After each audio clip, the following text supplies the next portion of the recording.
Perspective, a particular attitude towards or way of regarding something. Angle, point of view, mindset, frame of reference.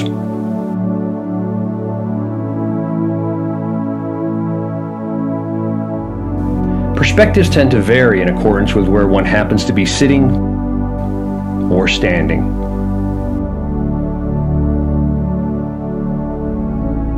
Time and experience affect perspectives as well. What began in 2008 as a simple effort to rescue 21 orphans from the streets of Honduras and place them in a ramshackle structure with faulty wiring, an outdoor kitchen, and almost no functional plumbing has become so very much more. It has become a community, a city if you will, a city of refuge. This is Adriana in 2008. She was 13 when she was rescued from the streets of Honduras. Now she's in medical school. Isabella and Naomi were like two little cotton balls in 2008. Now they're more like fireballs and insist on being called Carmen and Guadalupe. Alex was just 5 when he first arrived after his father tried to set him on fire. Alex is a born leader. Unfortunately, at the moment, he's also 15. This is Tanya. She was shy in 2008 and she's still shy now. Tanya's big brother Juan is of a similar disposition. In fact, ambush proved to be the only viable tool for getting a shot of him for this video. These are just a few of the many IMI success stories. But not everything is roses. Henry was 11 in 2008. He had a different perspective and left the abject safety of the orphanage for what he thought were greener pastures. He was subsequently stabbed to death on the very streets from which IMI tried to save him. While the possibilities for a child's long-term success at the City of Refuge are limitless, the failure rate for children to leave is at least 80%. We think this is unacceptable. But as it turns out, IMI's impact is actually broader and more far-reaching than even we realized. La Bestia, sometimes called the Death Train, is the illegal immigration express upon which tens of thousands of South and Central Americans have risked life and limb in hopes of finding a better future for themselves and their children in America. We've heard a lot about gangs and gang violence as consequences of illegal immigration. What many do not realize is that South and Central American boys are always targets for gang recruitment. In fact, they risk the lives of their families and loved ones if they refuse to join. It should be no surprise that so many of them make a run for our border. As it turns out, there are several people here at the City of Refuge with first-hand experience on La Bestia. Gustavo and his brothers ride 45 minutes on their bicycles to and from the City of Refuge each day. Gustavo rode La Bestia for 27 days after Hurricane Katrina in order to help rebuild New Orleans. He was living in Mississippi for 4 years until, as he describes it, he was deported by President Obama. Now he has a job with IMI building a City of Refuge here in Honduras. Gustavo and his brothers are concrete artisans, and they did most of the work on this awesome new art and music room complex. Jorge is employed by IMI as a tío, which loosely translated means uncle. He's actually part of the Honduran IMI therapeutic team that provides 24-hour direct supervision, tutoring, and behavioral support for the boys in their dorm. Jorge is a La Bestia survivor as well. The cousin he rode with was not. He was beheaded by narcos in Mexico. This is Josue. He's a little bit hyper and loves hugs. He lives at the City of Refuge because his mother was killed while attempting to immigrate to the U.S. These young victims of Mexican sex trafficking fared even worse.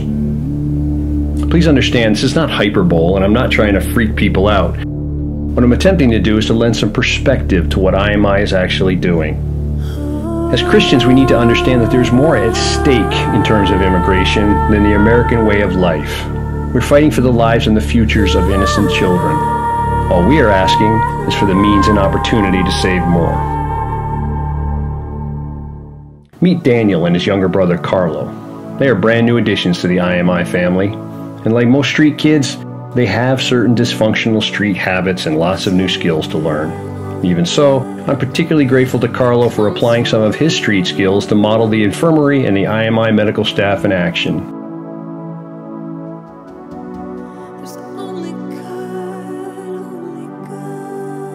No Impact Update would be complete without some news about the farm. Luther, our agricultural genius, is always looking for ways to repurpose and conserve resources while also increasing the overall output of the farm. The orphanage depends on Luther and his crew for nearly all of its food. This new organic greenhouse is just one of Luther's latest projects. He uses recycled junk from the farm to keep it going, and cow, chicken manure, and fish waste to fertilize organic Honduran staples like tomatoes, radishes, beets, onions, cilantro, and cucumbers.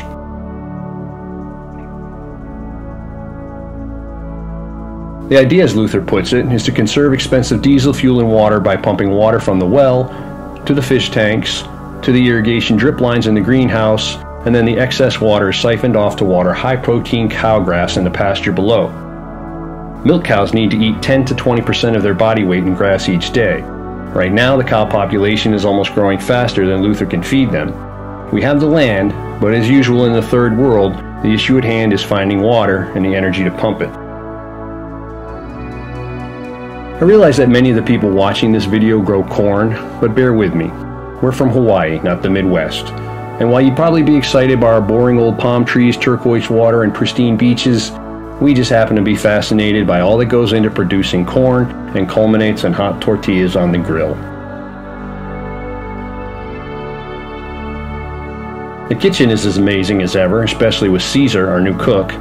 Actually, chef would be a more appropriate term since he makes some pretty amazing meals for the children and staff. Speaking of staff, we have some new professionals on board to ensure that IMI maintains government compliance and the children receive appropriate care in terms of counseling and individual therapy. Monday mornings at the City of Refuge begin with a staff meeting, where City of Refuge business, individual child needs, behavior issues, and possible solutions are discussed in detail.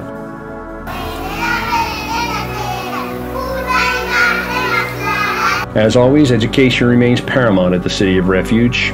In fact, everyone from the youngest child to the oldest gringo missionary is in a near constant state of teaching and or learning, be it in a traditional school setting, hands-on IT training with Tony in the computer lab, or father and son mentoring in the welding and carpentry shops.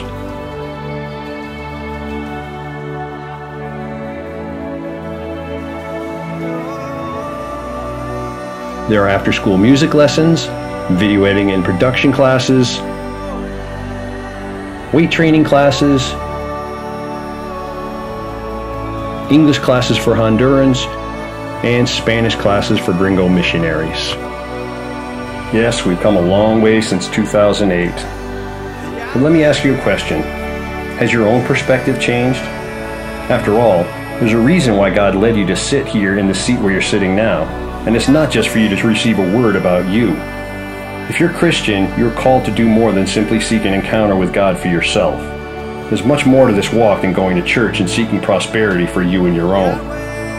If you're a Christian, you're called to bear the burdens of others, to love your neighbor as yourself, to give to the poor, to support widows and orphans in their distress, and to be a proverbial sheep instead of a goat. Can you hear the call? Maybe you're just waiting to get all your ducks in a row before you go or you give. But the truth is, ducks almost never line up, and there will always be an excuse for those who want one. Maybe you're wondering if this is the right place, the right person, the right time. Maybe God wants me to act somewhere else and in some other way, you say. Maybe. Maybe God does have another direction for you. Yet the fact remains that you're sitting here now. There's a principle I learned from a goalie coach a long time ago that applies to this now. When you see the ball coming towards you, jump. Why? Because it's a lot easier to change direction when you're already moving. There will always be those who attack and distract, but stay focused on the call, then just get the ball. Will you?